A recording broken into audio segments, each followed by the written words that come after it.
ก็ตามแต่ผู้ใหญ่เพิ่นเลยบอกว่าผู้ใหญ่ทางเบาเนาะก็มีแต่ว่าและพังไปอีกเกิดมีข่าวดีเข้ามา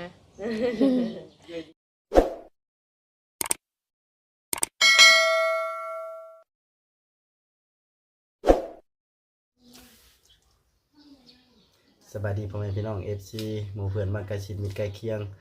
วัดสุขุมสุคนพี่น้องจะเป็นภายในหรือว่าต่างประเทศพี่น้องก็ยินดีต้อนรับเข้าสู่ทั้งช่องของบ่สุกอีกคือเก่าว่าจะพี่น้องเลยเนาะบ่สุกก็บ่ได้ไปทั้งใดไกลพอสมควรดอกมื้อนี้ก็ได้พี่น้องเลยก็ไปแถวชิโน่นี่แหละพี่น้องเลยเพราะว่าไปทั้งใดก็น้ำมันมันโอ้พี่น้องมันบ่อยากมีนะพี่น้องเลยเนาะเพราะว่าปั๊มน้ำมันก็หลายอยู่ว่าซั่นเด้แต่ว่าน้ำมันขาดพี่น้องเลยเนาะเพราะว่าเขาสิไปทางไกลนะถ้าว่าเขากลับมาเทื่อๆกับปั๊มเขาปิดนะพี่น้องเลยน้ำมันก็เลยให้เขาบ่ได้พี่น้องเลยเขาก็สิมาบ้านบ่เทิงนะทางบ่สุกก็เลยบ่ได้ออกไปทางใดพี่น้องเลยส่วนลายทางบ่สุกก็จะได้ออกแต่ซิโนว่าซั่นเด้มื้อนี้ก็ได้ไปเยี่ยมไปยามพี่น้องเลยทางน้องเตเขาเพิ่นโทรมาหาทางน้องมุกดาวันทางน้องมุกดาวันก็เลยชวนทางเขาบ่สุกเขาเสาแก้วก็พากันไปพี่น้องเลยพากันไปหาทางน้องเตเขาอยู่พุ่นแหละพี่น้องเลยทางบ้านพักว่าซั่นพี่น้องเนาะเรื่องราวของทางน้องเตเขานี่กับพี่น้องเลยนักควงพอสมควรให้เมื่อก่อนทางกระไดพี่น้องถึงดราม่าเนี่ยโอ้โจมตีทางน้องเตเขานี่ก็นักห่วงหลายเติบว่าซั่นพี่น้องเลยเนาะวันนี้ทางบ่สุกก็จะได้เข้าไปทักทายสบายดีแล้วก็ถามเรื่องทางครอบครัวเพิ่นสะก่อนพี่น้องเลยเนาะก็คือว่าทางน้องเตเขานี่ก็คือว่าขายที่ดินแล้วก็ขายบ้านไปชื่อที่ดินใหม่ตอนนี้ก็ได้พี่น้องเลยเรื่องราวก็จักเป็นจังได๋แน่ว่าซั่นพี่น้องเลยเนาะโอเคพี่น้องเลยบ่จักซ่าเสียเวลาให้ซีเฮาไปเบิ่งไปชมน้ำกันถ้าว่าผิดพลาดประการใดก็ขอโทษขออภัยนำพ่อแม่พี่น้องเฮาวัดสุขุสุคนเด้อพี่น้องเลยเนาะอย่าลืมพี่น้องฝากกดไลค์กดแชร์กดติดตามทางช่องของบ่สุขเป็นกำลังใจสร้างคลิปต่อๆไปในเด้อว่าซั่นพี่น้องตามมาพี่น้องโอเค ว่านี่เป็นมานี่มีเนี่ย ซื้อดิน ดำเนินการเรียบร้อย นี่ สัมผัส ข่อยก็สัมภาษณ์ได้คือกัน มีวันเรียบร้อยแล้วผ่านไปด้วยดีวันนี้เส้นเป็นชื่อทั้งชื่อเจ้าบ่ละ ไม่เห็นมันก็มีสื่อ3 คนแล้วก็ มีชื่อเจ้าแล้วก็ชื่อค่ะ สื่อน้อง2 คนเด้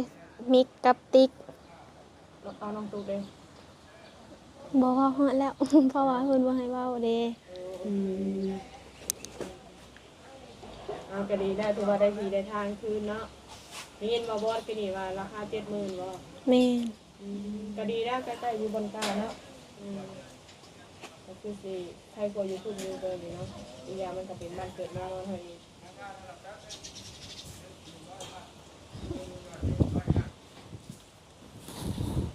วันนี้หันสิพากันไปทางไหนเพิ่น สิไปหาพ่อก่อน เพิ่นไปเยี่ยมพ่อก่อนคือว่าในตัวกระเทยได้มาเนี่ยเนาะมาแล้วเพิ่นไปเยี่ยมยามพ่อก่อนเพราะว่าตาคุณกะคนก็ได้ยินว่ามีข่าวดีแล้วเนาะได้เห็นเรื่องเหตุการณ์นะคะมีเรื่องเมืองการแต่ว่ามาก่อนหน้านี้คือบ่ได้ปิดเลยว่ามามื้อนี้ก็ทางบ่าวอดสิพาไป แม่นเพิ่นไปเวียกไปเลยก็เลยไปน้ำเพิ่น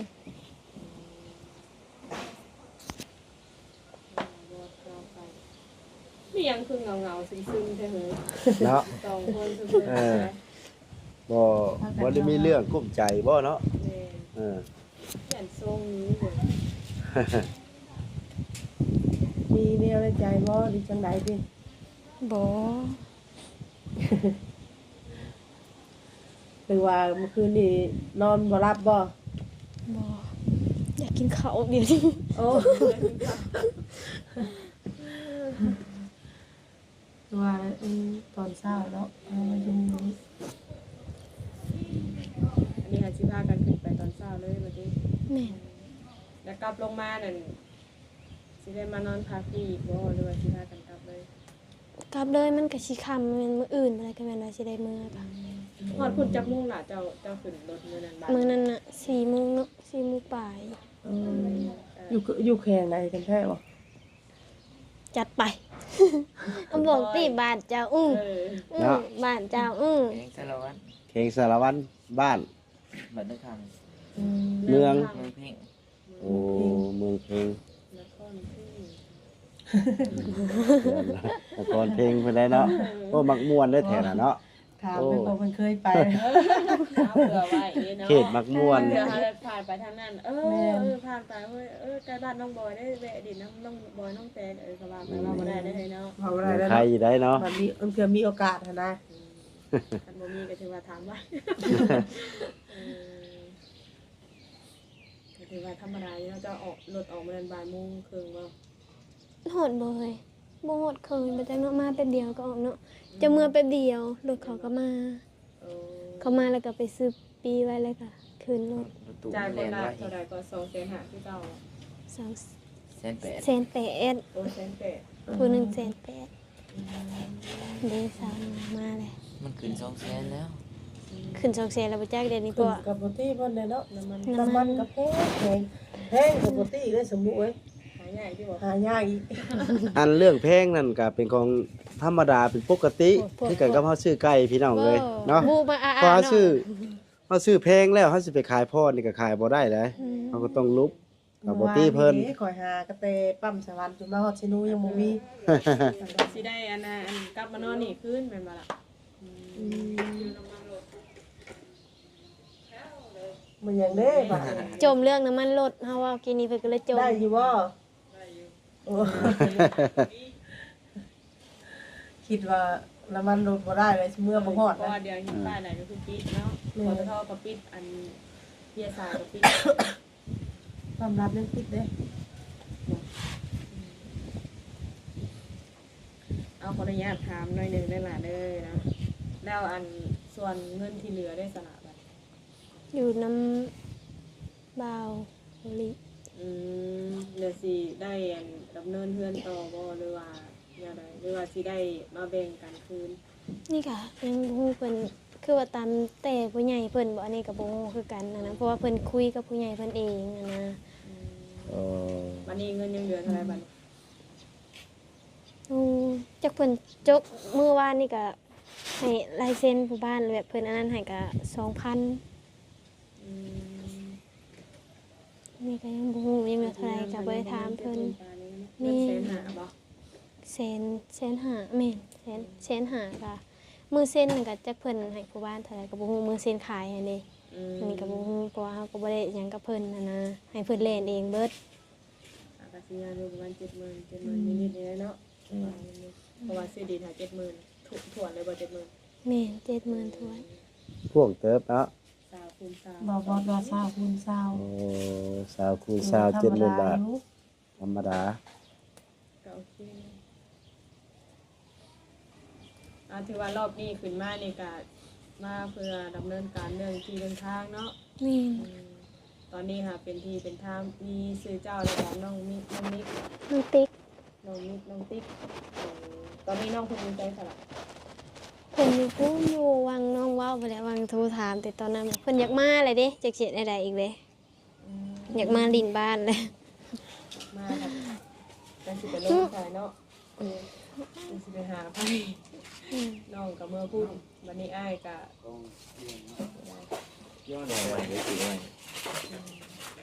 พอซื้อใหม่แล้วค่ะตังกล้องอะ ซื้อมันได้แต่งแล้วเหรอว่าไหม เบ้อ แปลงเดียว จะไป ลงทุนแปลงเอาเลยบ่น่ะ นั่นขออนุญาตเด้พ่อใหญ่ลมมานี่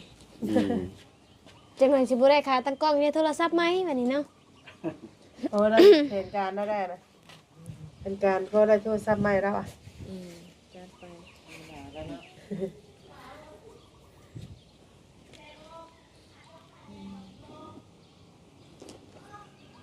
มาเงียบเลยนะได้ทีเดียวบางนาค่ะ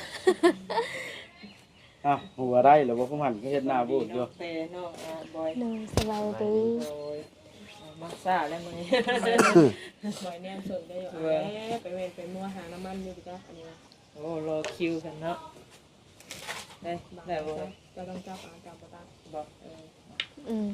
ต่างกันเนาะ ปิดเด้ได้ละ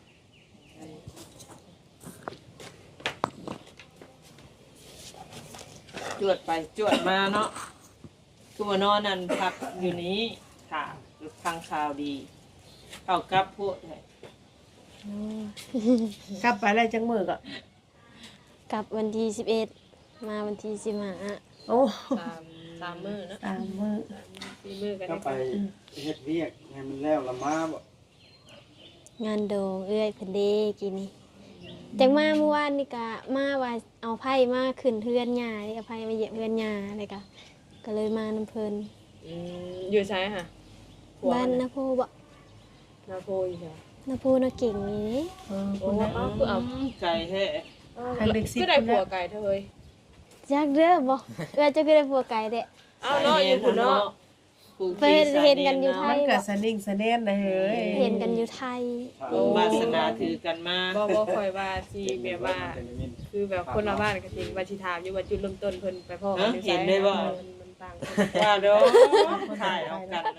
บ่เป็นจังหรอกค่ะ ถ้าแหน่เห็นว่าดังก็ ให้ ได้ เขากล้องนะ แม่ เพิ่น นเด้ บ่ ว่าโอ้ คนไทยบ่สิเฮาเองนะเฮาจะเข้านำเพิ่นคนดังเด้ เออ อันนี้เนาะ ไปเข้านำคนดังบ่ อ่ะฝากเนื้อฝากตัวเด้อ FC มาบ่เด้อ เห็นบ่เดี๋ยวนี้นะ เห็นแล้วบ่ได้ เอาสบายดีสนาคิดว่าอัน เว้าหยอกซื่อได้เนาะ ว่าอยู่เพิ่นซื้อได้นี่ บ่ได้บ่หยอกนะไปถ่าย โอ้ย ไปถ่ายสัมภาษณ์เด้ อยู่ๆกันแบบ FC เฮ็ดให้ FC ตื่นแล้วนะเนาะ เฮ็ดแบบเอาล่ะเอาบทสัมภาษณ์เบ่ทุกคน บัดชุบเจ้าคือบ่มานั่งพี่สาว่า เออเจ้ามานั่งแม่เจ้า มาแม่บัดนี้ร้อน กินเปียกได้เนาะแบบนี้ ถ่ายเบื้องหลังกันก็เป็น ที่เนาะ บ่ได้แม่นเบื้องหลังนะทั้งหน้าทั้งหลังเห็นเบิดได้เลย บ่จะคือไหนข้างหน้าข้างหลัง เราเห็นทางหน้าทางหลังเขานะเห็นเบิดเลยของเรา ครบสุดจดจ่าอย่างเดียว มีข่าวดีก็ได้พากันกลับมาอีกบ้านนี่ แม่น ข่าวดีค่ะทำไมทำหน้าเศร้าจัง หวานจริง เงาๆงอยๆเลยๆ ๆอัน รู้สึ ผู้ กว่า ผัว จะ เพิ่นเองก็เต็กได้มือกำค่ะสบายดี FC เฮาบ่สบาย เอ้าเนาะอยากเมื่อ ได้ ย จะกลับเฮงเด้ คนละงอนเนี่ยขอมาตัวคนมารถบ่ได้มามันเบิดแล้วเบิดเที่ยวแล้วก็ เฮงยุ่งวิ่งว่าติ บูดเขามีชีวิตชีวา ปานนั้นว่าสิว่าอยู่พี่สิได้อยู่บ่ได้ ยังบ่ได้ดอกเคยว่า ถามเองเด้ออันนี้ เนาะ คันว่าสิมาอยู่พี่สิได้อยู่บ่ โอ้โหเลย บ่ฮู้ได้เนาะ ต้องพังมันก่อนเนาะ ได้แล้วเนี่ย ได้ ใคร ได้ อยู่ใส่ก็อยู่หั่นเลยเนาะ ไป เอา ใส่ บัด สิ นี้ บ่ จุด ได้ เด่นเพิ่นได้บัดนี้น่ะเพิ่นสิไปนอนแซ่บัดนี้ ทำบิดได้ความหมายว่ามาอยู่พี่ได้บ่น่ะได้เฮือนน่ะนะสิมาอยู่ได้บ่เดี๋ยวนี้นะ โอ้ถ้าว่าอะไรเฮือนได้ซ่านได้สิกลับมาอยู่พี่ ก็กลับเมื่อมาเด้เที่ยวไปเที่ยวมาเลย แต่ว่า ดิ คั น นนี้ น่ะได้แล้วดินน่ะเนาะ นี่ ถ้ามีเวียกมีงานอยู่พุ่นก็กลับไปพุ่นเนาะ เอาดีใจน้ำซะได้ไว้ดีซะ อันนั้นคือไปยืนไกลแท้เปิดกล้องแล้วก็ไปอยู่ผู้อยู่ในเหงาไหมผู้มาแล้วแม่ แล้วก็ น่ะ เอ้ยสัมภาษณ์ก่อนเนาะ